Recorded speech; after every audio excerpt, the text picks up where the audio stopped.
guys. But of course I'd win. Okay, welcome back to the show, folks. That's right, you got the American Adversaries 3-hour Sunday evening classic tour. Thanks again for being with us. Don't forget the Queen speaks from the Oval Office tonight. Be interesting to see what he has to say. And don't bet on it, but I'd say it's going to be a lot more about control and making apologies, for Islam than anything else. But we shall see. All right. 407-774-8255 is the number. We now have our man Carl Jackson on the line with Carl's Corner. Time to get cornered. Time to get cornered with Carl Jackson. Carl, how you doing tonight? Hey, doing good, guys. How's it going? Excellent. Great, man. Great. Good. What you got for us? Well, tonight I wanted to talk about the No Child Left Behind and the rewrite of No Child Left Behind that occurred earlier this weekend. And I was determined to give the GOP props for the rewrite until I learned that that would be a bad idea. That is to give them props, because no one deserves props when it comes to this rewrite. You guys, here's what I know. Education, immigration, and healthcare are the trifecta of leftist progressivism.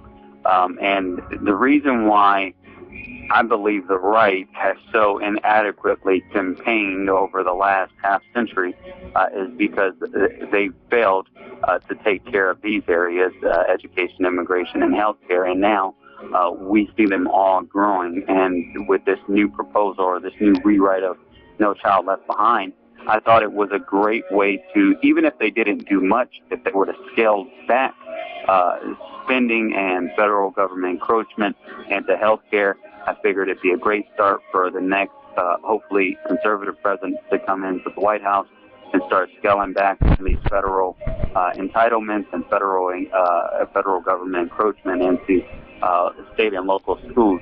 Unfortunately, that's not what's happening at all. So I want to read from you from the Daily Signal, which is a blog of the Heritage Foundation. 3 conservative goals No Child Left Behind rewrite wouldn't accomplish.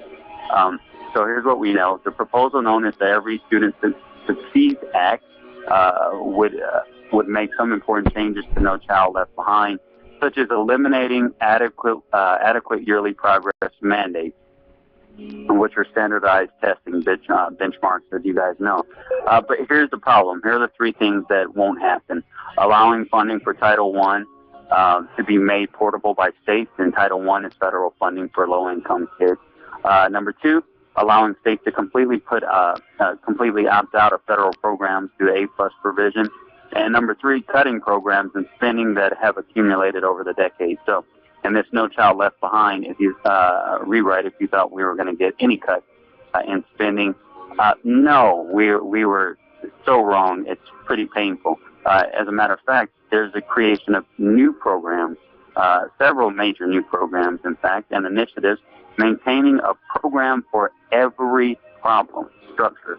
As such, the proposal would likely maintain significant federal intervention in local school policy for years to come.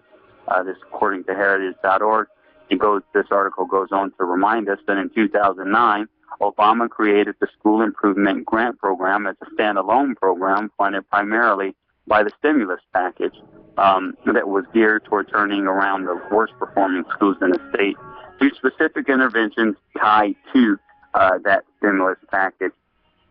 But I wondered early in the week, I have to admit, I wondered, I was like, you know what, if the GOP are going to cut educational programs or sever the ties of the federal government into our local and state schools, I'm shocked that President Obama would be so willing to sign something. Well, here's why he's willing. Under the Every Student Succeeds Act, the structure of the School Improvement Grant Program is eliminated, but the existing 4% set aside in Title increased to 7%, and it's to be used for school improvement activities. So instead of decreasing spending when it comes to these programs, we're going to be increasing the spending. Although the School Improvement Grant Program is eliminated, states will now be able to use a larger share of Title I funding for the same purpose, with Title I funding itself increasing. So while the School Improvement Grant Program disappears in law, funding for the same functions remain intact. Now, there is something good that I think they're going to be doing. There's a new STEM program. The Every Student Succeeds Act would also include a new STEM Master Teacher program. The STEM Master Teacher Core program had been introduced as a standalone bill by the one and only Senator Al Franken in February in an effort to create a network of STEM leaders who would be eligible to receive additional compensation funded through the federal program. And though I disagree with the federal government encroaching on this, I do believe there should be specialized grants and so on, et cetera, for STEM programs that help America maintain and build and so on our infrastructure. I think those are important, obviously, skills and to have going forward. But there's no doubt they will be corrupted as a result of this program. But here's something that's even scarier as I go on. They have a family engagement and education program written in a rewrite. Now, leave it up to politicians to try to fix what they themselves have destroyed. So let me tell you what this part of the program does. Part E of Title IV would provide $10 million in federal funding beginning in 2017 and continuing through 2020 to reconstitute the Parental Information and Resource Center, which had not been funded since 2010, into statewide family engagement and education programs. So this does seem like a good idea. You really do want your schools being involved with the teachers. You just don't want the federal government telling you what to do and how to mandate that. The article goes on to say, as the family proposal states, these programs would, among other purposes, assist the secretary, state educational agencies, and local educational agencies in the coordination and integration of federal, state, and local services and programs to engage families in education. The Secretary of Education would award grants to statewide organizations to establish family engagement centers, carry out parent education and family engagement and education programs, or provide comprehensive training and technical assistance to state educational agencies, local educational agencies, and organizations that support family-school partnerships, and other organizations that carry out such programs. Also, in addition to that, there will be new preschool programs, which would house a new federal Title IX of this rewrite would house a new federal preschool program authorized by the law and establish annual funding of $250 million. And get a kick out of this. The new school program would be housed at the Department of Health and Human Services. Oh, right. I gotta laugh so I don't cry. Yeah, they're going to teach contraception. Yeah, and jointly administered by the Department of Education. Well, Carl, I guess there's more bad details to this, even that.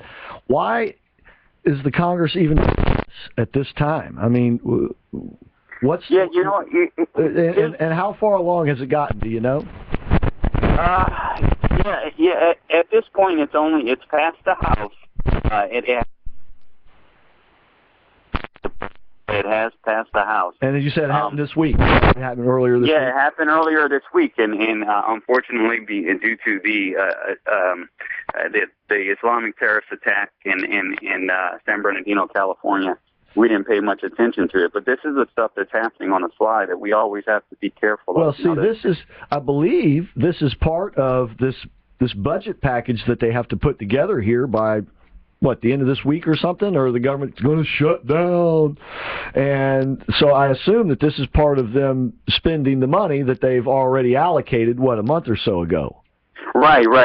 But see, you're exactly right. And here's what's happening as well, though. It's all about talk, right? It's all about sounding good. They want to, right now, I think the GOP sees, okay, the people, the citizenry are hungry. They're hungry for leaders. They're hungry for a Trump. They're hungry for a Cruz. And what they're trying to do is mimic the message without mimicking the legislation. It's kind of trying to sound good, but they're not doing much of anything else. Go ahead. Yeah, I'll let you. No, I think honestly, this will really hurt the Republicans in the long run. I think this is absolutely foolishness. I mean, the time to start fighting is now. And there's another part of this I didn't get to that's even scarier, because they are opening up a new civics program, included in this bill, where they literally want to train teachers, retrain teachers in American history. And you know that's going to be full of... In other words, change the curriculum, change what we're teaching students. Exactly right. Change the truth. Right, yeah. And once again, this is one reason why Trump is so popular. I mean, I think it's much more than that, but certainly this is one reason why. And as this stuff goes through, it's just going to make him and Ted Cruz, I believe, that much more popular, because this is nonsense, and it makes the Republican Congress looks like the stupid people that he calls them. Yeah. And I heard him say in an interview, he said the reason why he calls them stupid people is because they're more. It's worse than incompetency. He says, it's not my fault they're stupid people, is basically what he was saying, right? Well, that's true, but then, who are the people that voted them in? Well, look at that stupid thing they're doing right here, what Carl's just talking about. Well, these are the Republicans in control of Congress that are getting ready to change the curriculum. But these Republicans are what the left was 20 years ago. And they are looking to centralize government and take over education, because education right now is still a state's right. Yeah, they really are. I mean, what the rewrite did accomplish is that there would be a little less federal encroachment at a slower speed, fewer federal mandated tests. So in that sense, they were able to lessen some of the effects of No Child Left Behind. Right. But in a sense, they didn't. Yeah, they threw us a few crumbs, and we're supposed to be happy with that. But Carl, you've got to remember they've increased funding, and when the government gives you something, there's always strings attached. Yeah, and when absolutely. they increase your funding, there's more strings attached, and so they are getting their tentacles deeper and tighter into the state's business, and they are going to be controlling education. And